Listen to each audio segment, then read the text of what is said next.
Assalamualaikum warahmatullahi wabarakatuh. Nama saya Yuliana Ineka Putrisari, NIM B100180267. Di sini saya akan menjelaskan tentang uji asumsi klasik data multivariat. Sebelum menginjak pada kasus mengulas data multivariat. Data multivariat yaitu data yang dikumpulkan dari 2 atau lebih observasi dengan mengukur observasi tersebut dengan beberapa karakteristik. Nah, di sini untuk kasus yang saya ambil memiliki judul penelitian yaitu pengaruh layanan harga, promosi, kualitas produk, dan kepuasan pelanggan terhadap loyalitas pelanggan pada platform Bukalapak. Berikut ini adalah datanya.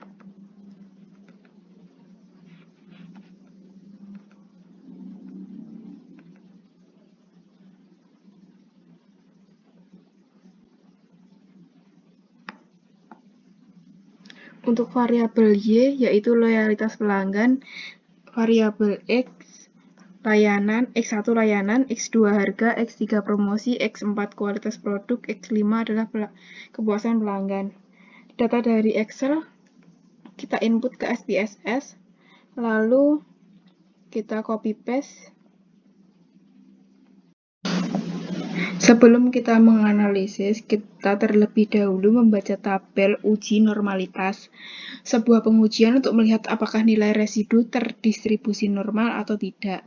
Kedua, model regresi yang baik memiliki residu yang terdistribusi normal. 3. Tes normalitas tidak dilakukan untuk semua variabel, tetapi untuk nilai residual.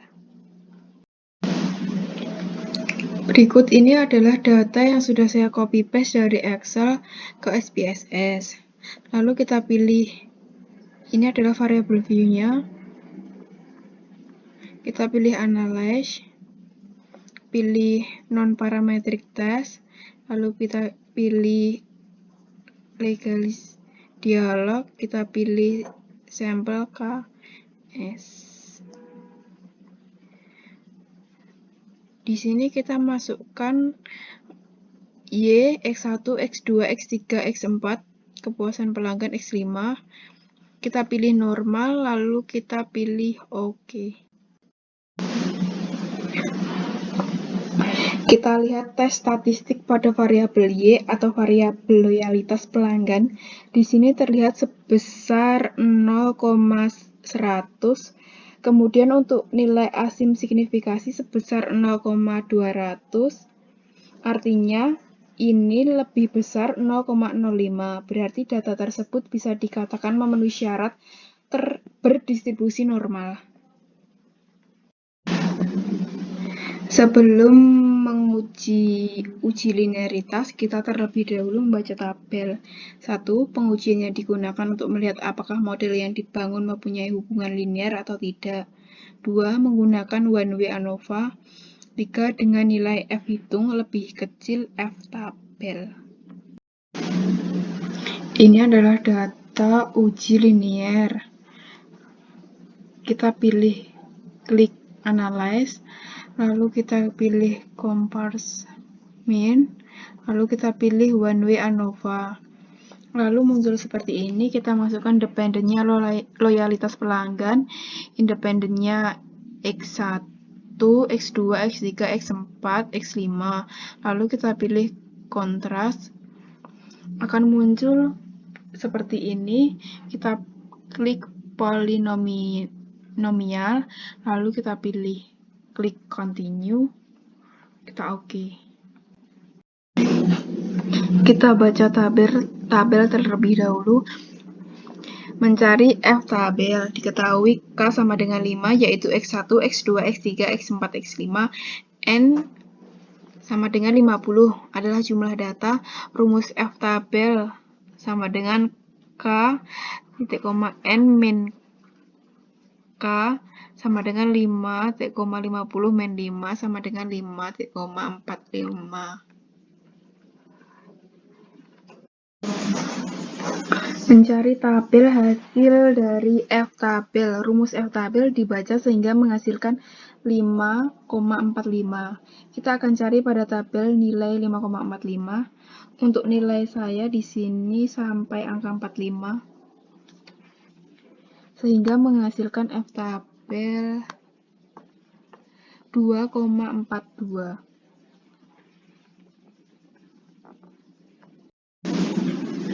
Setelah kita memasukkan semuanya faktornya satu per satu dari X1 sampai X5, di sini keluar output dengan tabel sendiri-sendiri. Yang pertama tabel ANOVA. Untuk faktor variabel X1 di sini terlihat bahwa nilai F hitungnya pada bagian deviasi pada bagian 0,550. Kemudian nilai tabel yang sudah kita cari tadi yaitu 2,42, artinya F hitung lebih kecil F tabel. Kemudian nilai probabilitasnya yaitu 0,927, artinya lebih besar 0,05, sehingga dapat disimpulkan bahwa hubungan antara variabel X1 dan variabel Y linier. Kemudian kita baca X2. Di sini terlihat bahwa nilai F hitungnya pada bagian deviasi pada bagian 1,053. Kemudian nilai tabel yang sudah kita cari tadi yaitu 2,42, artinya F hitung lebih kecil F tabel. Kemudian nilai probabilitasnya yaitu 0,455, artinya lebih besar 0,05, sehingga dapat disimpulkan bahwa hubungan antara variabel X1 dan variabel Y linier. Di sini X3 terlihat bahwa nilai F hitungnya pada bagian deviasi pada bagian 1,395. Kemudian nilai F tabel yang sudah kita cari tadi yaitu 2,42, artinya F hitung lebih kecil F tabel. Kemudian nilai probabilitasnya yaitu 0,213, artinya lebih besar 0,05, sehingga dapat disimpulkan bahwa hubungan antara variabel X1 dan variabel Y linier. Kemudian X4, di sini terlihat bahwa nilai F hitungnya pada bagian deviasi pada bagian 0,862. Kemudian nilai F tabel yang sudah kita cari tadi yaitu 2,42, artinya F hitung lebih kecil F tabel. Kemudian nilai probabilitasnya yaitu 0,648, artinya lebih besar 0,05, sehingga dapat disimpulkan bahwa hubungan antara variabel X1 dan variabel Y linier. Untuk X5, di sini terlihat bahwa nilai F hitungnya pada bagian deviasi pada bagian 0,544. Kemudian nilai F tabel yang sudah kita cari tadi yaitu 2,42, artinya F hitung lebih kecil F tabel.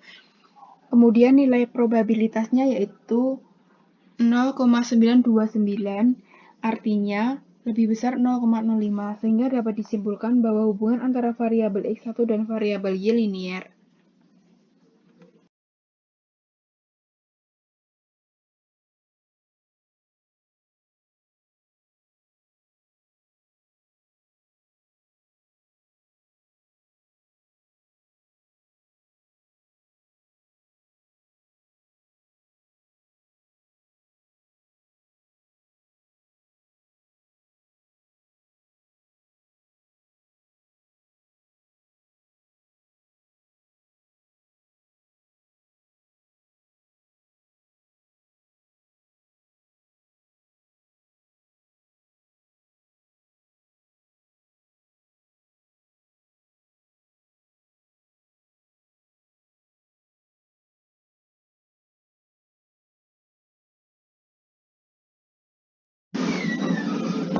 Untuk menguji autokorelasi, kita pilih analyze, lalu kita pilih regression, kita pilih linear, akan muncul seperti ini. Dependennya kita masukkan Y, independennya X1 sampai X5.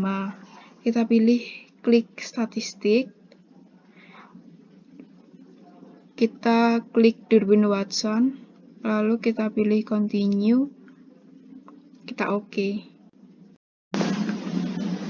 Untuk menganalisis uji autokorelasi, di sini kita lihat pada model summary nilai D atau Durbin-Watson yaitu 1,506. Ini berarti termasuk pada kategori 1,5 sampai 3,5. Maka data ini tidak mengalami autokorelasi. Kemudian kita lanjut pada uji multikolinearitas sama uji heteroskedastisitas. Kita klik analyze, lalu kita pilih regression linear. Akan muncul seperti ini, dependennya yaitu Y, independennya X1, X2, X3, X4, X5. Kita pilih statistik, lalu kita klik collinearity diagnosis, kita continue, lalu kita pilih klik plot, kita masukkan Y-nya X raised, X-nya Y pred, lalu kita klik histogram, normal, probability plot, kita continue, setelah itu klik OK.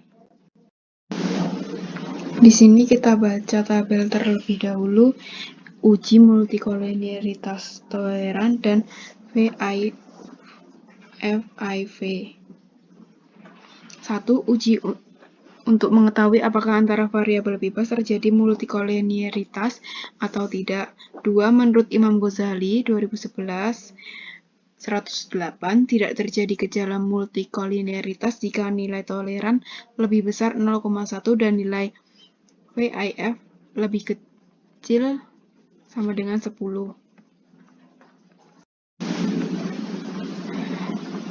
Dibaca uji multikolinearitas.